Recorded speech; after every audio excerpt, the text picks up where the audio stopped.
سلامونه ملګرو. زه ورور هغه یم او تاسو ته د یوې نوې کیسې سره راغلی یم.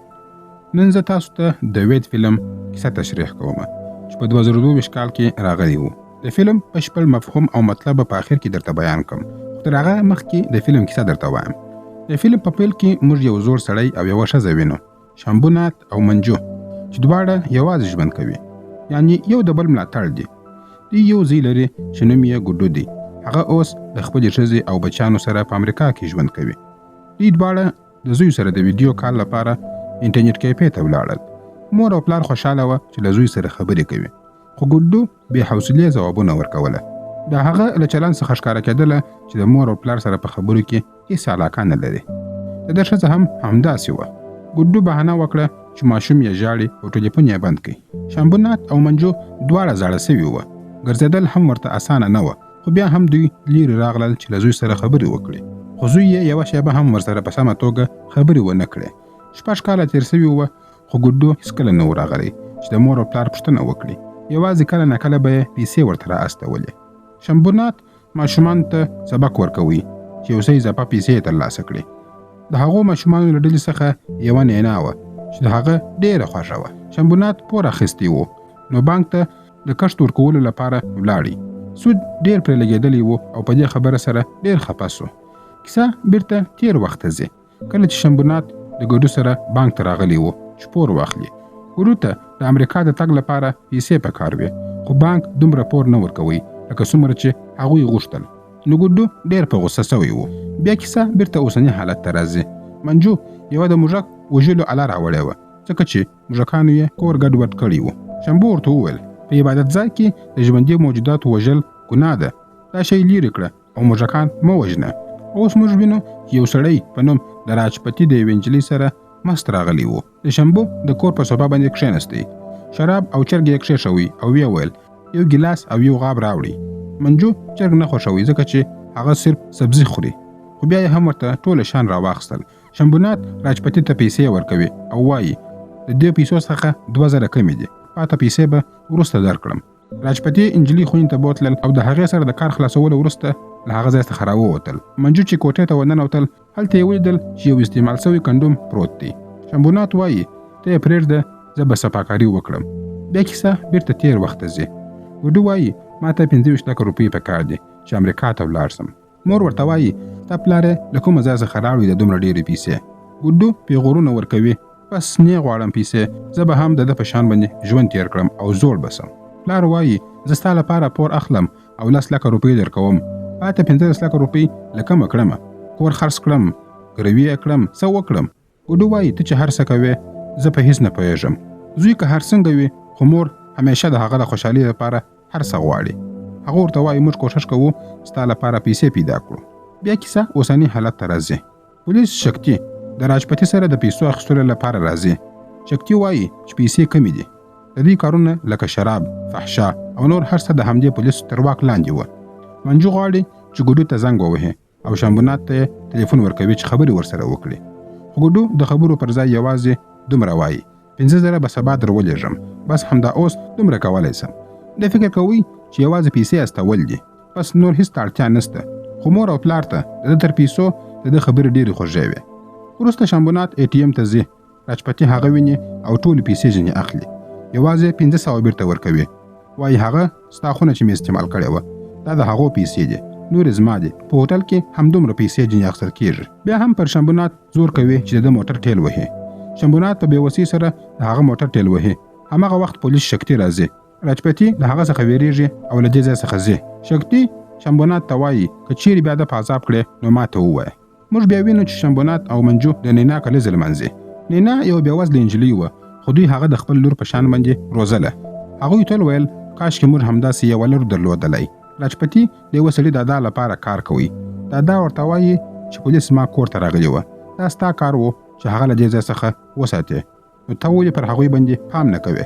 بیا شامبونات نینا ته درس ورکوي. هغه وخت چې راجپتي د کور د لیدو لپاره یو سړی له ځانه سره راوستی. راجپتي ورته وویل تر کله به پیسې راکوې، دا کور خرڅ کړه او زما ټوله قرض راخلاص کړه. شامبونات ورته وویل زه نور هیڅ نه لرم، بس همدا یو کور لرم. هماغه وخت د راجپتي سترګې پر نینا باندې ولګېدلې او هغه ورته په ډېر بد نظر سره وکتل. شمبونات نینا ته وویل چې ژر له کور څخه ووځه. راجپتي وویل کور ژر خالي کړي. د شمبونات هغه پولیس افسر شکتي ورپه یاد سو چې تل به راجپتي د هغه څخه ویرېدی. نو شمبونات هم د شکتي خواته ولاړی، خو راجپتي لا د مخه هملته ناست و او اوس د شکتي څخه هیڅ نه ویرېدی. هغه په سپکه لهجه سره ورته وویل راځه شکایت وکړه او په ارامه سره کښېنه. شمبونات شکتي ته وویل پرون ماښام هغه زما کور ته راغلی و. شکتي ورته وویل تا د ده څخه قرض اخیستی دی، نو باید هغه قرض بیرته ورکړې. له هر ځای څخه چې برابروې پیسې یې بیرته ورکړه. همدا یوازینۍ لاره ده، ځکه دا سړی ډېر بد انسان دی. ماښام منجو خپل عبادت ته تللی وه او شمبونات په کور کې یوازې و. راجپتي راغلی، هغه یې راچپه کړې او یو څو لغتې یې ورکړې. ورته ویې ویل ولې پولیسو ته تللی وې چې تا ولې زما شکایت پولیسو ته وکړي. بیا یې شراب وڅښل او ورته ویې ویل ستا د 4 میاشتو سود در بخښم، له اصلي پیسو څخه هم 1.5 لک کموم. که کور خرڅ کړې زه به تا ته 4 یا 5 لکه روپۍ درکړم. اوس ستا ښځه د کور څخه وتلې ده، شاید په 1 ساعت کې بیرته راسي. ولاړ شه نینا راوله، زه پر هغې باندې هیڅ نه کوم او هیڅ درد نه ورکوم. هر څه به په اسانۍ سره ترسره کړم. ژر ولاړ شه ورسه نینا راوله. شمبونات ډېر حیرانه سو او له ځانه سره یې وویل چې دا څومره بدچلنده او حیوان انسان دی چې یو کوچنۍ نجلۍ ته یې هم نیت خراب دی. شمبونات نه غوښتل چې ولاړ سي، خو هغه د مجبوره کړي. شمبونات زړه نازړه روان سو. راجپتي ورته وویل تر تللو مخکې ماته د خوراک لپاره یو څه راوړه. شمبونات اشپزخانې ته ولاړې او یو څه خوراک یې ورته راوړي، خو ناڅاپه یې یو پیچکش راواخیستی او راجپتي یې په غاړه کې پر ووهي او هغه ځای پر ځای مړ سو. کله چې منجو بیرته کور ته راغله دا منظره یې ولیدل نو ډېر حیرانه سوه او ورته ویې ویل دا تا څه کړي دي؟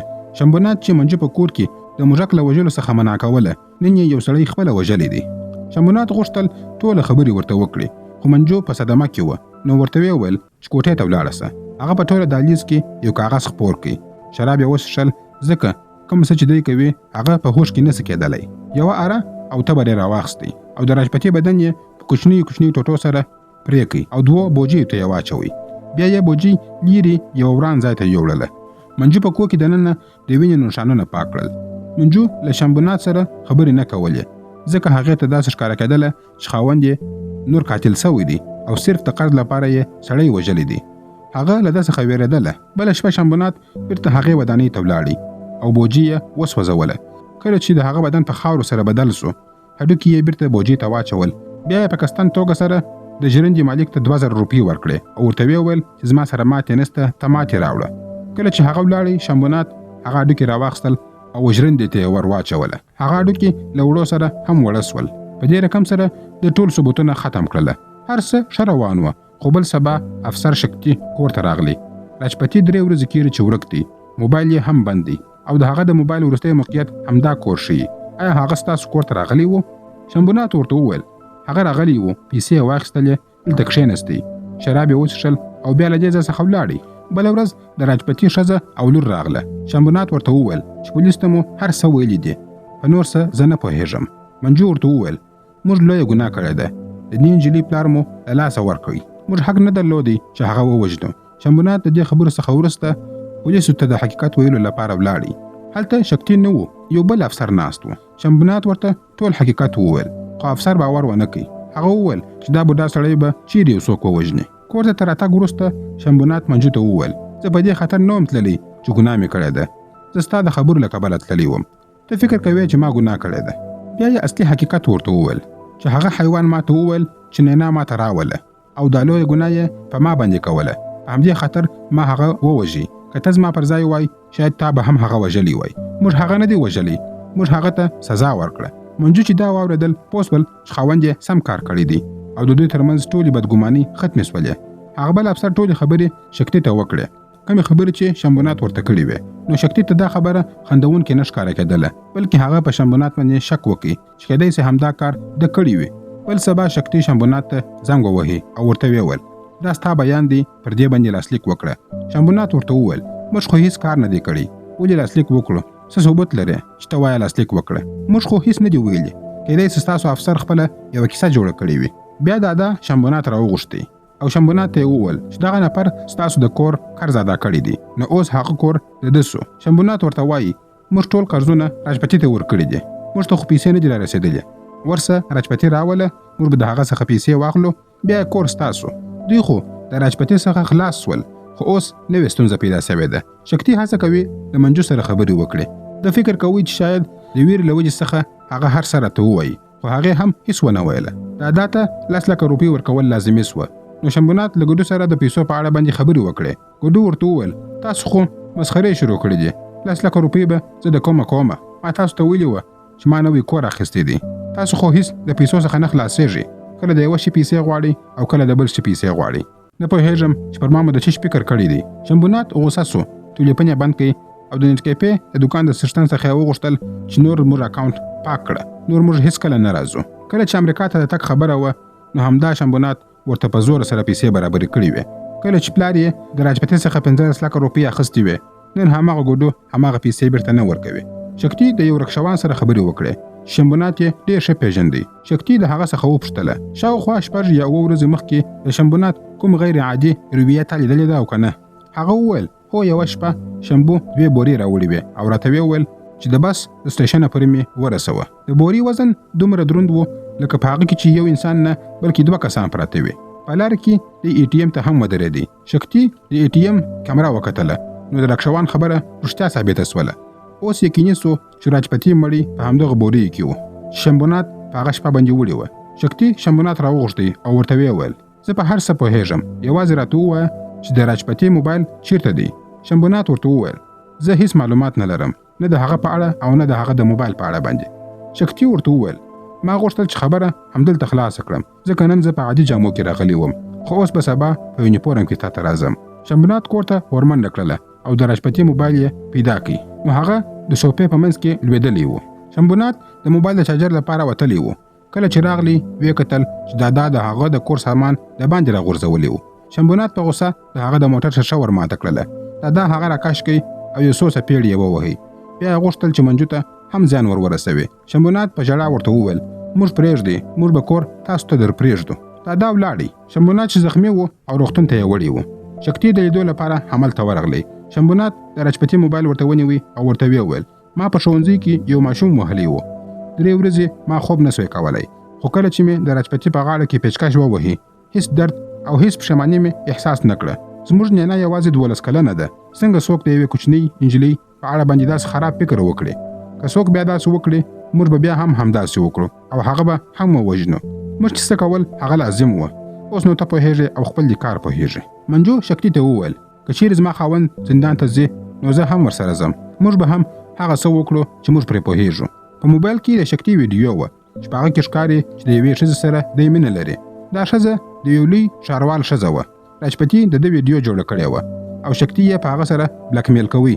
په همدې خاطر کله چې شنبونات د راجپتي شکایت شکتي ته وکړي نو راجپتي د شکتي څخه نه ویرېدی. په همدې وجه سره شکتي ته هغه موبایل دومره ډېر مهم و چې د هغه سره خپل بد کارونه پټ کړي او ځان وژغوري. شکتي د شنبونات کور ته ورغلی.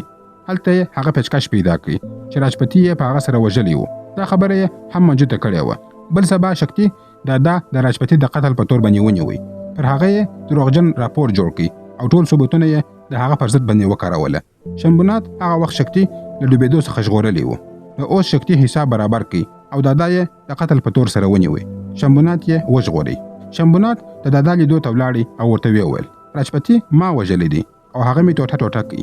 دادا چغې وهلې چې دا دې ولې وژلی دی، خو هیڅ چا یې غږ نه اورېدی. شنبونات په مسکا او خوشحالۍ سره تیر سو. شکتي ته یې کتل او له هغه ځای څخه ولاړی. موږ اوس وینو شنبونات او منجو له کور څخه د وتلو په حال کې دي، خو تر وتلو مخکې له نینا سره مخامخ کیږي. د کور کلي د نینا پلار ته ورکوي او ورته وایي چې له نن څخه وروسته دا کور د نینا دی. د دې خبرې په کولو سره له هغه ځای څخه ولاړل. فلم همدلته پای ته رسېږي. مور او پلار ته دلته ډېر لوی سبق پاته کیږي چې هر څومره کولی سي هغومره وکړي. د خپل وس پورته کار هیڅکله مه کوئ، ځکه تاسو نه پوهېږئ چې د چا لپاره دا هر څه کوي او هغه به سبا ستاسو سره څه وکړي. لکه د دوی زوی چې د دوی سره وکړه. که د فلم د کیسې خبره وکړو نو دا فلم خاص د درشیم فلم په رقم جوړ شوی دی، خو پای یې د هغه څخه ډېر توپیر لري او داسې احساس درکوي چې هر څه چې وسول سمه نتیجه یې وه. ښایي د شنبونات په برخه همدا لیکل سوي وه چې راجپتي به وژل کیږي. نو همدغه ستونزې راغلې او هماغه وسول او ښه هم وسول چې راجپتي ووژل سو، ځکه څوک پوهېږي چې هغه به په راتلونکي کې له نورو سره څه ناوړه کارونه کړي وای. خپله یې یوه کوچنۍ لور درلودله، خو بیا یې هم له نور نجونو سره د بد کارونو خیالونه ساتله. د داسې کار فکر کول هم د انسان لپاره شرم دی او که چاته داسې فکر راځي نو ښه ده چې له خلکو څخه ځان لرې کړي ځکه بیا د ټولنې د غړیتوب وړ نه دی. د فلم پای ډیر زورور و خو ځینې داسې خبرې وې چې په ذهن کې پوښتنې راپورته کوي. شمبونات راجپتي سره څنګه پیژندنه وکړه، په کومه طریقه یې پیسې ځینې واخیستلې، پور یې څنګه ځینې واخیستی، د دوی د تیرو اړیکو په اړه موږ ته ډېر لږ معلومات راکول سوي وو. د ټولو عجبه خبره دا وه چې فلم جوړونکي څنګه فکر وکړي چې د مړي ټوټې به په کڅوړه کې انتقال کړو. هغه کڅوړې چې یو څاڅکی وینه هم نه جنبېدله بلکې عادي نرۍ پلاستیکي کڅوړې وې. نو بیا وینه څنګه ترې ونه بهېدله، نه رکشې ولا ولیدله، نه د بس بار وړونکي نه یو چا بوی احساس کوي، نه چا دا احساس وکړي چې په کڅوړه کې عادي سامان نه دی. په رښتیني ژوند کې که څوک داسې وکړي سمدستي به ونیول سي ځکه ډېر شواهد پرېښودل کېږي. ما ډېر فلمونه، کرایم سیزنونه او مستندونه لیدلي دي، نو داسې صحنې چې وینم سمدستي یې نیمګړتیاوې راپورته کومه. هیله ده څوک د فلم د لیدو وروسته د داسې کار فکر هم ونه کړي. فلم دی، ژوند بیا ژوند دی. په فلم کې شمبونات وژغورل سو، په رښتیا ژوند کې که څوک داسې کار وکړي فکر نه کوم چې ودې ژغورل سي، مستقیم به زندان ته ځي او ټول ژوند به یې خراب سي. نو مخکې له دې څخه چې داسې کار وکړي زر ځله باید فکر وکړي. پر هغه خلکو مې زړه سوځي چې هغه اوړه یې خوړلي دي چې د راجپتي هډوکي ورسره ګډ سوي دي. بیچاره خلکو به د راجپتي د هډوکو ډوډۍ خوړلې وي. دا فلم موږ ته یو پیغام راکوي، هیڅکله د خپل وس څخه پورته بار مه پورته کوئ چې هر څوک ورسره د محبت په نوم ځان تباه کوي. سبا هماغه کسان یې د درد سبب ګرځي. انسان تر ټولو لوی غلطي دا ده چې د ناسمو کسانو لپاره سم کارونه کوي او د ژوند تر ټولو لویه بریا دا ده چې د حق لپاره ودرېږي. که څه هم ټوله نړۍ پرې خفه کېږي. که مو ویډیو خوښه سوې وي ویډیو لایک او شیر کړئ او زموږ یوټیوب چینل هم سبسکرایب کړئ. یو ښایسته کمنټ راته وکړئ. ستاسو د ښایستو کمنټو څخه ډېره مننه. تر بلې ویډیو پورې مو الله مل سه.